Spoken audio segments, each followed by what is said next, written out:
नमस्ते। नेपाली नयाँ वर्ष भोलि चाहिँ कालेबुङमा धुमधामले मनाउँदैछ। अनि धेरै अगाडिदेखि यहाँ डम्बर चोकमा धेरै मादलहरू पनि बिक्रीमा पनि राखिएको छ। यहाँ बेलुका यसो बजाउनेहरू पनि छन्।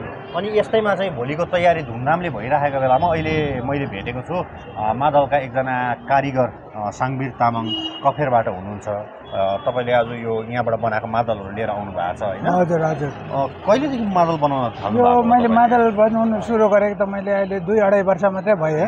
हजुर। त्योभन्दा पहिला चाहिँ म अरू काम गर्थेँ। मादल थुप्रो हुन्छ नि, यो ठुलो मादल रहेछ हैन? यो कति के झ्याली मादल हुन्छ, अरू त्यो चुड्के बजाउने मादलहरू हुन्छ। जस्तो यो पश्चिमे भयो। यो चाहिँ हाम्रो पूर्वेली मादल, श्री मादल पनि भनिन्छ यसलाई। तपाईले चाहिँ कस्तो कस्तो मादल बनाउनुहुन्छ?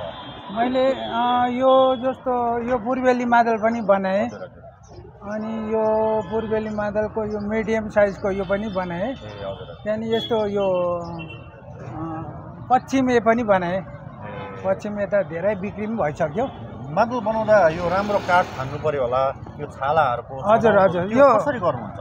यो विशेष यसको काठ राम्रो हुनु पर्यो। त्यहाँदेखि यसको यो लेदर, यसको यो छाला राम्रो क्वालिटीको हुनु पर्यो। त्यहाँदेखि यो खरी राम्रो क्वालिटीको हुनु पर्यो। अन्त चाहिँ यसको सस्पेन्सन चाहिँ लामो आउँछ, जस्तो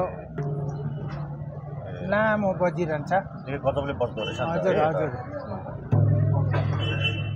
यसरी यो तपाईले यहाँनिर कतिवटा ल्याउनु भएको थियो? मैले 10 वटा ल्याएको थिएँ।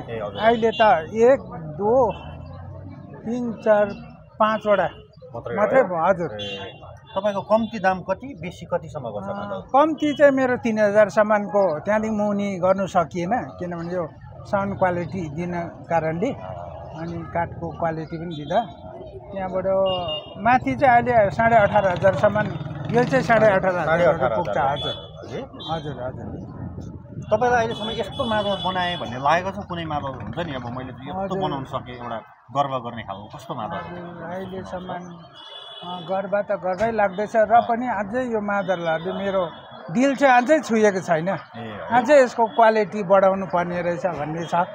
त्यो साउन्ड क्वालिटीमा चाहिँ पछि परिरहेको छु। र मेरो एउटा गुरुजी हुनुहुन्थ्यो, मैले हाम्रो काजी सिंह सर, उहाँलाई गुमाउनु पर्दाखेरि धेरै दुःख पनि लाग्यो।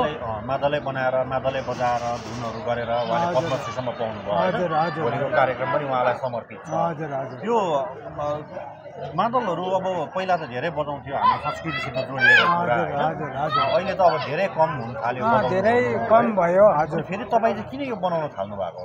मैले चाहिँ के सम्झेँ भने अब 2-2.5 वर्ष मैले पहिल्यैदेखि हेर्दै थिएँ हाम्रो संस्कृति, यो जुन चाहिँ हाम्रो बाजागाजा छ, हाम्रो फोक म्युजिकको मादलहरू, सारङ्गीहरू, डम्फुहरू भयो, लुप्त हुँदै गयो।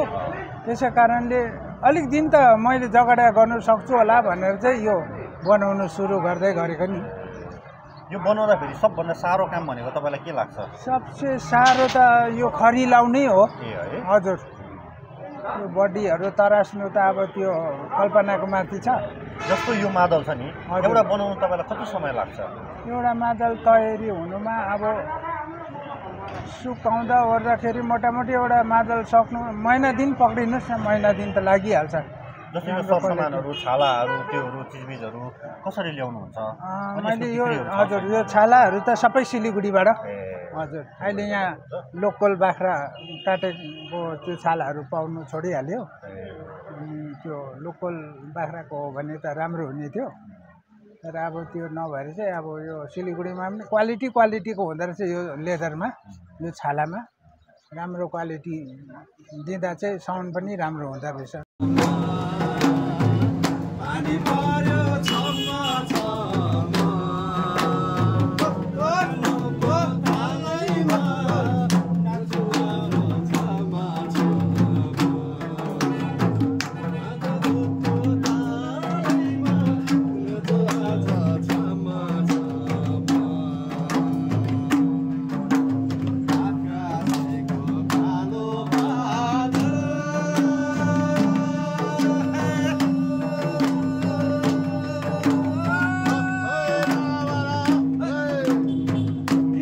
गोर्खा गौरव संस्थानबाट सुधीर दाजु पनि हुनुहुन्छ।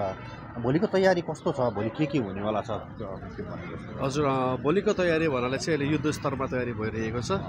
आज साँझमा हाम्रो पहिलो वैशाखको पूर्व सन्ध्या कार्यक्रम छ कालिम्पोङको मेन रोडमा 5:30 बजीदेखि 5 बजीदेखि उता भनौँ न साँझमा। अनि भोलिको चाहिँ तयारी कस्तो छ भनेदेखि भोलि बिहान हामी सबैजना कालिम्पोङको मेला ग्राउन्डमा 9:30 चाहिँ हामी भेट हुनेछौँ। 9:30 भेट हुनेछौँ र भेट भए पश्चात त्यहाँनिर जम्मा भएर चाहिँ हामी शोभायात्रा निकाल्नेछौँ।